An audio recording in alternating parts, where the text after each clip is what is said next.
love for us, bringing home to us how far we are from us, but also, if you like, making it possible for us to return to him, to relate to him, with the removal of barriers such as sin or guilt which stand in his way.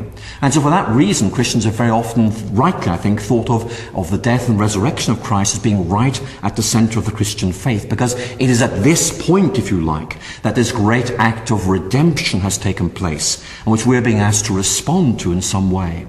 But it's almost as though you're slipping away from the factual veracity of this and erecting the death of Jesus as almost a kind of poetic, symbolic act.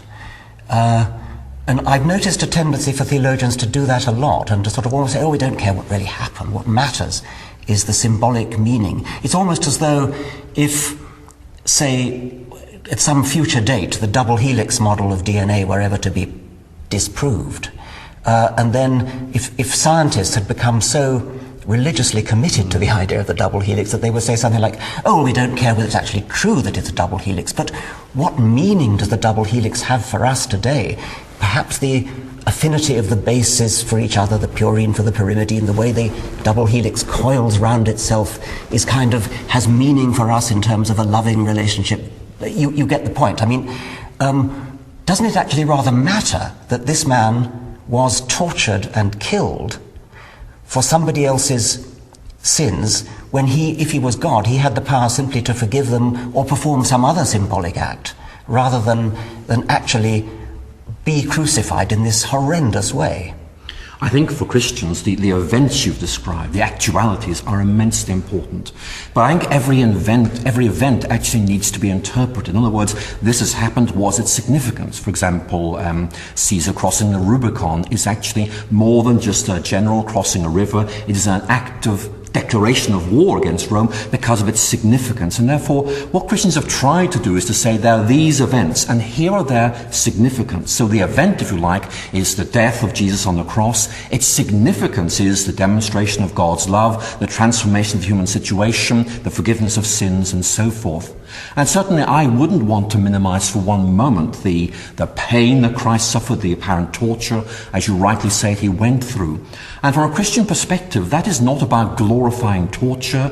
It's not about in any way saying, let's do to other people what they did to Jesus. It's much more saying, look, in Christ we see God entering into the world at its darkest parts. The worst that the world could do, the punishment of Christ, his rejection, his torture, his agony, his death, and so on, then in some sense God entered into those darkest parts of the world in order to redeem it. And certainly, you mentioned earlier I might have been a deist. I hope I'm not, because a deist would simply take the view that God is up there looking down on things, perhaps benignly.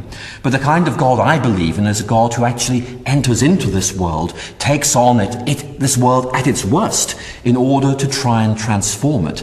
And that really is part of this gospel of redemption, that in some way God chose to enter this world to bring about its transformation through Christ. I understand what you believe. I wish I understood why. Thank you very much. I think I do. That's good. The question of suffering. If you feel it flows, I'm very happy to take it. It's just the last thing. Cameras at speed. You said you're not a deist but a Christian. There are, of course, other ways of departing from being a deist. You could be a Jew, you could be a Muslim, you could be a Hindu. They're all different, and they differ in many of exactly the kinds of details that you feel so strongly about. How do you know that the particular faith in which you happen to have been brought up is the right one, rather than just the sort of abstract God of the physicists which we were talking about earlier, which doesn't make all these additional claims? Why Christianity? Well, I certainly began as an atheist, and therefore when I began to be convinced of the truth of Christianity, it wasn't so much a question of I've been brought up in this way. It's much more, this seemed to me to be the right way. I think part of it is the fact that Christianity offers an explanation not simply the way the world is, but also why there are alternative ways of looking at other religions. And certainly if we take someone like J.R.R. Tolkien, well known for his Lord of the Rings, his point is that we all tell stories to try and make sense of things.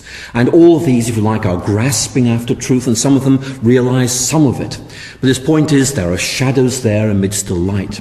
And Tolkien's argument, which I personally find very helpful, is that Christianity offers the narrative, the way of looking at things, which actually in some way brings to fulfillment what we find in other faiths. And so I'd want to treat other faiths with the greatest of respect, but hold personally that what I see in them that is good is brought to fulfillment in Jesus Christ. For that reason, I'd want to dialogue with them, to learn from them, but above all to say that, in my view, these reach their fulfillment in the Christian revelation. Well, I hope they would want to dialogue with you. I know, it's a triumph of hope over experience. What about the problem of evil? What about the fact that there is so much suffering in the world? People say, obviously you'll think naively, and I haven't said it, but people will say things like, where was God in the tsunami? Where was God in the New Orleans hurricane, etc.?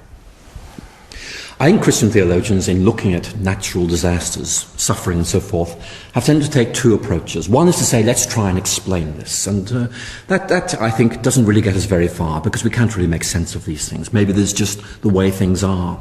But the other approach they have used, I think, is much more important, is to say that we need to cope with suffering. That, in effect, the real issue is not so much how we make sense of this, but given that people are suffering, what may be said, what may be done to actually make that more bearable. And certainly the Christian view is that of a God who knows suffering at first hand, who's been here before us, who's experienced the worst that the world can throw at in the life and death of Jesus Christ. And I certainly do find that consoling. It also animates me to want to try and do something about those who are suffering at this moment.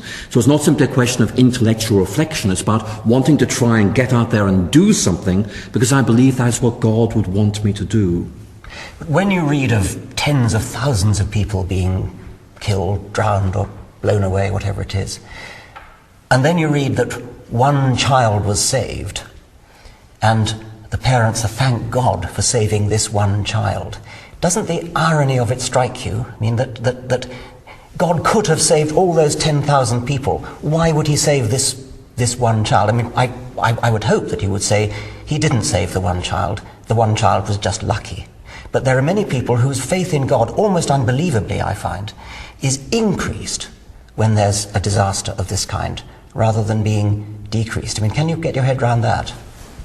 I think I would love to be able to explore the question of whether the world could be made in a different way, so we don't have these seismic shifts. Could we make a world where there weren't these things? Could we make a world in which these shifts didn't take place with resulting tidal waves and so forth? I don't know the answer to that question, but it's a very significant question all the same.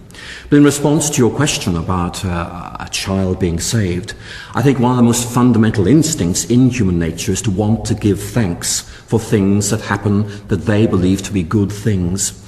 And certainly I fully take your point that it seems ironic that when many have died, we should be thankful for one being saved. And yet for the parents in question, that would unquestionably be something they felt overwhelmed by, and would be the most natural thing in the world for them to want to give thanks that their child had been saved. Of course, and I mean, I would agree with that. I'd agree that the psychological benefit of that is huge. But would you, as a detached scholar and theologian, would you want to say God saved that one child? I would want to say that God saved that one child. I would also want to say that the parents in question were right to give thanks for that. But I would therefore not want to say, I think, that God was in some way responsible for what happened elsewhere. I'd want to say that rather the limitations of the way the world is lead us to the point where this happened in the first place. In other words, that the key question is, could a world be made in which these volcanoes do not erupt, in which there is no shifting of plates, where there are no tidal waves? And that, I think, is not a question about God. I think it's a question about the way things are. I can't help feeling you're painting yourself into a rather awkward corner here, because on the one hand, you're saying, well, these are plate tectonic events, and could one imagine a world that didn't have plates drifting around and therefore the occasional